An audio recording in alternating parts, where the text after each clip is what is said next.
Hunters have always been the first to venture into the wilderness. Whether driven by necessity or a thirst for adventure, it is hunters who dare to go where most others won't. Brothers Chris and Casey Keefer represent the modern-day hunter.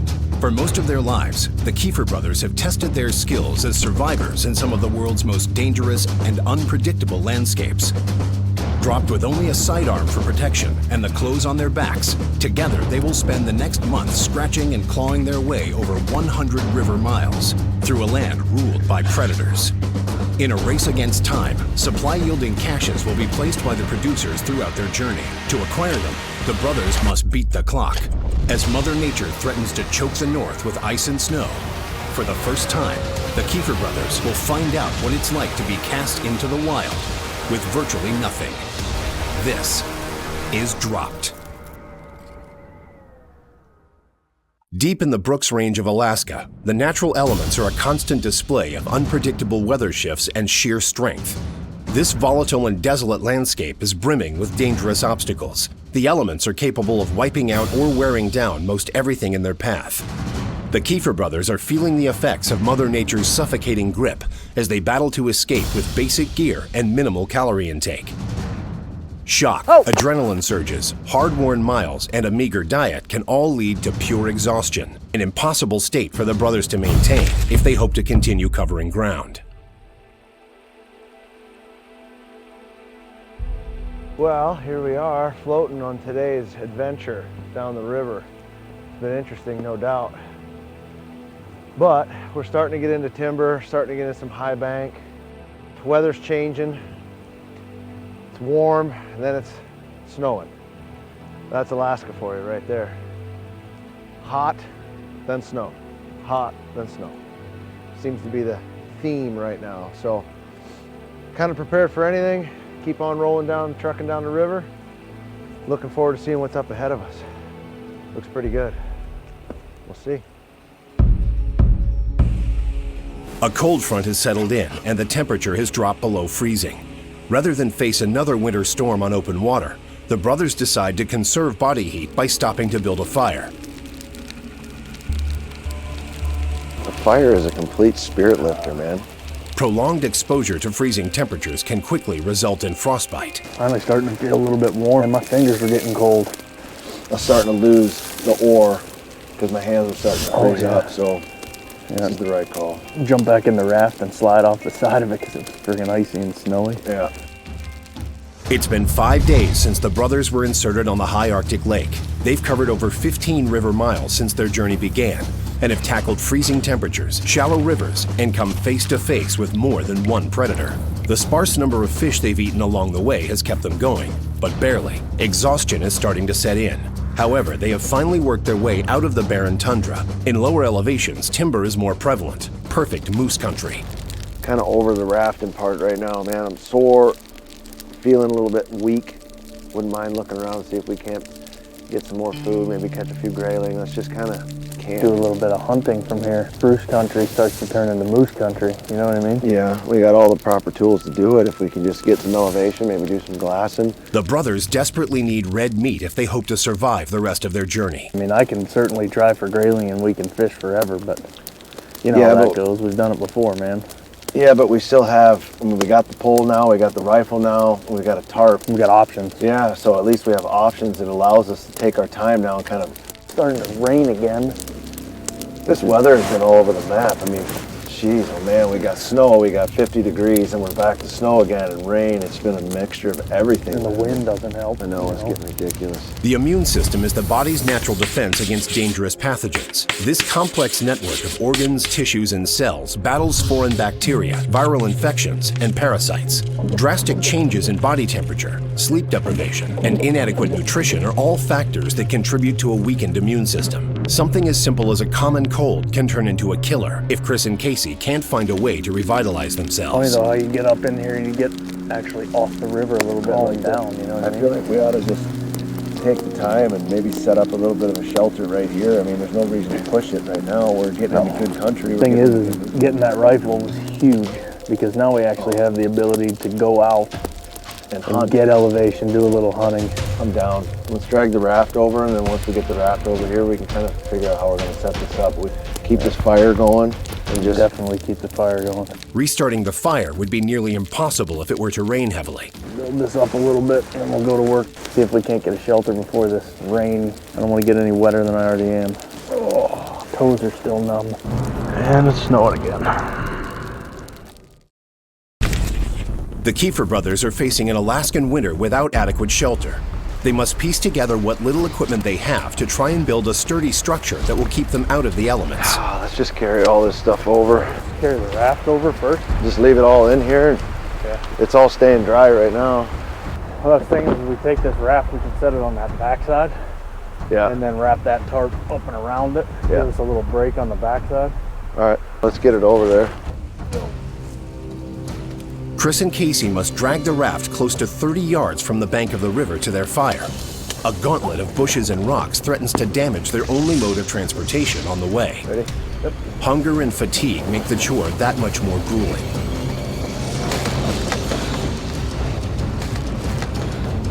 Let's put it here. The raft will be a key piece in building their shelter and will act as a windbreak. Use one of these oars as a ridge pole right there Yeah. across those branches and run the tarp up and I was across. thinking that we could use it on both ends, but like tie it up to hold it up at the end. Each brother has a different opinion on how the shelter should be built. I think when we get the raft kind of as a back, you know, like as a windbreak. Try not to get anything wet. Yeah, I know.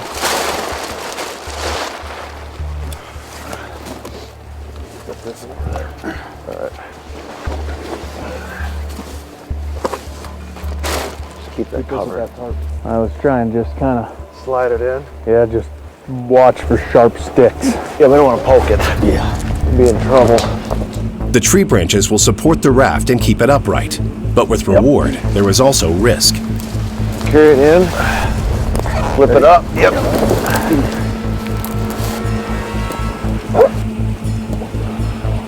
Should be good. You got enough coverage down there? Perfect. All right. Fingers are getting cold again. Here, take this around back and then I'll grab it from the front. You might be able to tuck it on the back side of that. Good.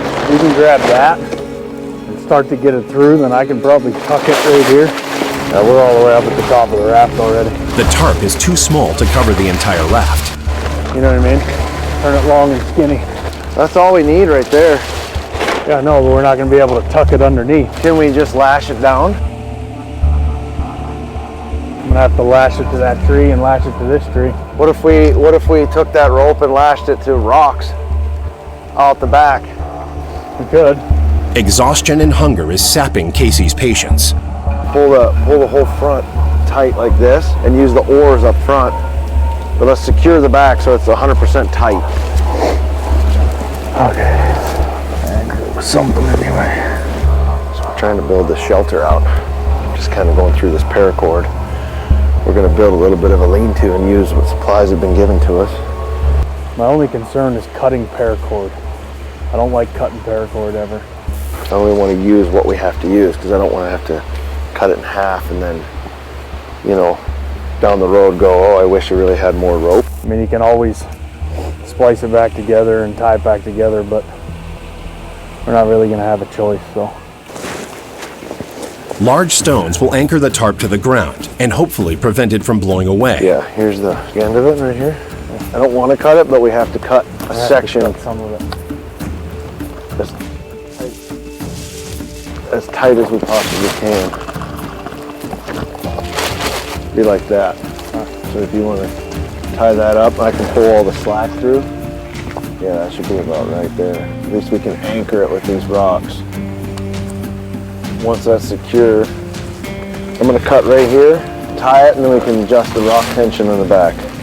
Get that. Okay. There, that's going to be good right there. All right, let's do the same thing to that next corner. Okay. Okay. And then once we put pressure on those fronts, It'll pull it tight. Still gonna need some sort of ridge pull, I think. But on this one? Yeah. Here, you want to take this one? Yeah. I'm thinking we can go through here and then just tie it to like up by the forelock scenario. The oars will act as poles and extend the tarp out to become the roof. Do the same thing over there. Oh, you want to weave it through? Chris and Casey must secure the tarp as best they can. High winds could easily blow it away, taking the brothers' shelter along with it. I have it just tied to the oarlock. With it tethered to the oar, gonna give it some weight so that if the wind picks up again, it's not gonna blow the front of it. Got some of that lower dead stuff we can break off too for wood. Yeah. Oh yeah, no, it's nice under here, man. Now we can build a reflecting wall to bounce some of that heat right back at us. The addition of a tarp in the brothers' second cache has allowed them to build a makeshift shelter. Keeping the fire at a distance from the shelter is necessary, but by doing so, they lose precious heat. By building a retaining wall of stone roughly 12 inches high in front of the fire, the brothers are able to reflect the otherwise lost heat back toward their shelter. By blocking the back of the shelter with their raft, they are able to contain the heat even more. This addition will help keep the brothers warm through the night, a small reprieve that makes all the difference while sleeping in freezing temperatures. This is the frame pack. Yep.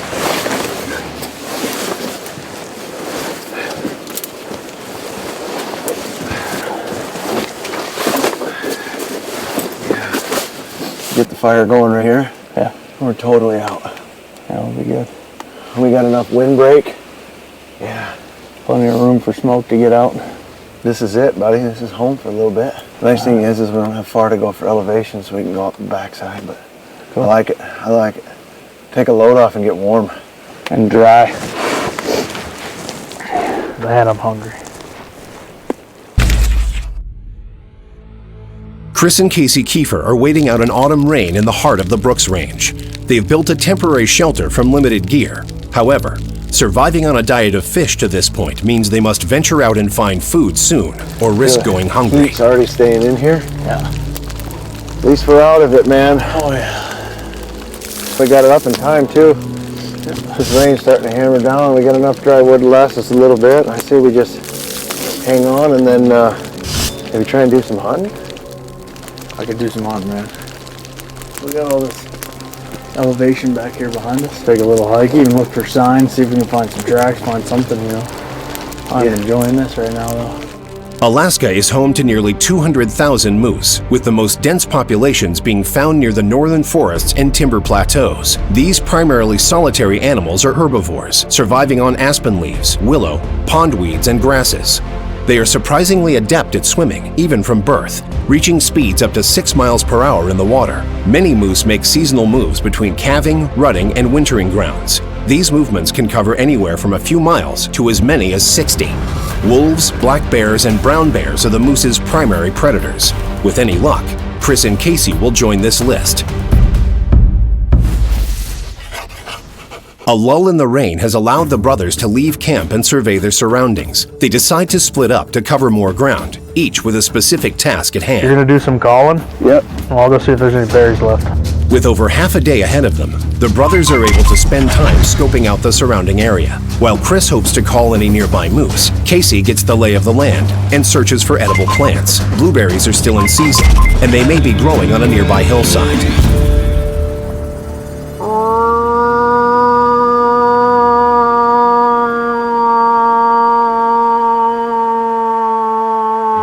Early in the season to be cow calling, but we're moving into moose country. There's timber that's starting to pop up all the way down this valley. With no moose call afforded in either cache, Chris is forced to use his hands to mimic the cry of a cow in Sometimes heat. it takes 2 and 3 days for one moose to come in.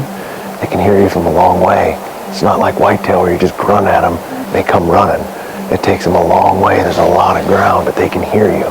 So the key is consistency, continuing to call every half hour, 45 minutes. But I don't know what they're doing with this weather. I mean, it's 50 degrees one day and it's snowing the next. So they could be into full rut. They could be just getting kicked in.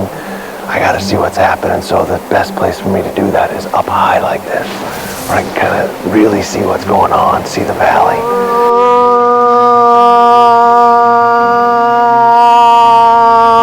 By cupping his hands together over his mouth and nose, Chris is able to achieve a wide range of amplified calls heard throughout the rut. Chris's index fingers come together to pinch his nostrils while swinging his head from one side to the other to mimic the pitch, tone, and direction of a live cow call. During the early stages of the rut, the calls are short and purposeful. During the heat of the rut, the calls are long, drawn-out moans.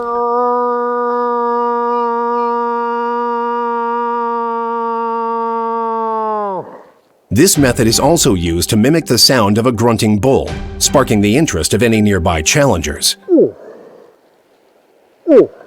If their calling efforts are successful, the brothers could earn an opportunity to take weeks' worth of meat with a single shot. Normally I'd like to have an actual big moose call so you can get that sound out there. We don't have one, so it'll work for now. Chris and Casey Keefer are facing an early Alaskan winter. Rain and freezing temperatures, combined with sheer exhaustion, have driven the brothers to ground in search of food, shelter, and rest. While Chris calls for moose from a nearby vantage point, Casey surveys the land in search of berries and plants. Up here on the tundra, on these hillsides, a lot of times, what I like to look for is called colt's foot. It's just a little leafy vegetation that grows, but it's really good if you get sick out here. If you get, some sort of head cold or some sort of stomach cold, is you can take these leaves, you can mash them up and you can make a really good tea out of them. Unfortunately, winter is coming and winter is coming quickly, and every little leaf that I find is pretty much dead. And you definitely don't want to do anything when it's dead like this. Without a steady supply of meat, food options become scarce in this remote landscape. At times, foraging becomes the brothers' only means for sustenance. A number of aggregate berries grow wild throughout Alaska's forests and woodlands, including strawberries, raspberries, and blueberries. The inner bark of birch trees and the buds, needles, and stems of spruce can help sustain a hungry hunter when times get thin. Foraging becomes more difficult in the open tundra, with options being limited to small blueberries and the occasional cloudberry. A number of edible leafy greens pepper the mostly barren ground, but Chris and Casey must use caution. Some edible plant foods have toxic lookalikes. A misidentified plant can leave the brothers sick or even dead. Still finding some last blueberries kind of hanging around up here in the tundra. Most of these berries seem to be on their last leg right now. In late September, as the frost sets in, a blueberry bush is nearing the end of its yearly cycle. Any unharvested fruit will fall to the ground, decompose, and plant its seeds. In the spring, the plant will sprout and grow rapidly into a low shrub roughly 6 to 16 inches high. Their leaves are dark green, less than a quarter-inch long, and leathery with pinkish-white flowers. Fertilized flowers produce the familiar purplish-blue berry within a few weeks of blooming, typically around late July to August. As autumn sets in, their leaves turn purplish-red, and their berries turn nearly black just before dropping. This food source is key to the survival of many of the range's inhabitants, and something the brothers have relied on time and again to get them by in a pinch. Getting really soft and mushy, but that's not going to keep me from eating them. The one thing you don't want to do is eat a lot of blueberries on an empty stomach. Because if you eat them on an empty stomach, it's going to give you a lot of gut rot. It's just going to turn your guts over and make things a lot worse. So, but you can tell winter's setting in. The tundra's starting to give less and less. Clouds continue to swirl overhead as Chris and Casey hike to the peak of a nearby range. Having only found a few withering berries, the brothers can only hope Chris's calling session draws in any nearby moose. Hiking up the steep hillside will burn precious calories, but it may prove invaluable if they are able to spot big game in the area. I like even having elevation so we can see into the I know, that's what I was saying, that ledge down there. And we can kind of get up like this and look down back into the tundra. Wow. Upon reaching the ridge, the brothers realize they are in prime hunting habitat. Look at that mouth down there. Coming down that snow valley. Anytime two rivers join like that, it's a hotbed. Runs all the way down this backside right here. And the two of them are going to join up there somewhere. A meeting of two rivers, known as a confluence, draws animals in from both sides, doubling the brothers' chances at finding big game. But this is all just picking up more and more timber. We're in the chips. Now we just got to make it down there.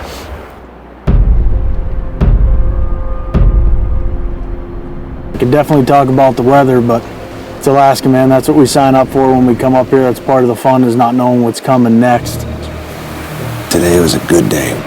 We're just kind of breathing for the first time since we got here. It's just been running, gunning, and test all the way. Getting down and getting into a significant amount of spruce trees where we can actually get shelter for the night. I can't tell you how huge that is. There's things that we can do now with the tools that we've been given that we couldn't do before. We are the only people on this river. The only people. And we're going for 100-some miles, and we're the only people that have touched this ground. It's just unfathomable. Those are the places that Chris and I set out to find. And so far, I'm having a hell of a time doing it. We're kind of at the precipice of what's going to happen, and I'm excited about it.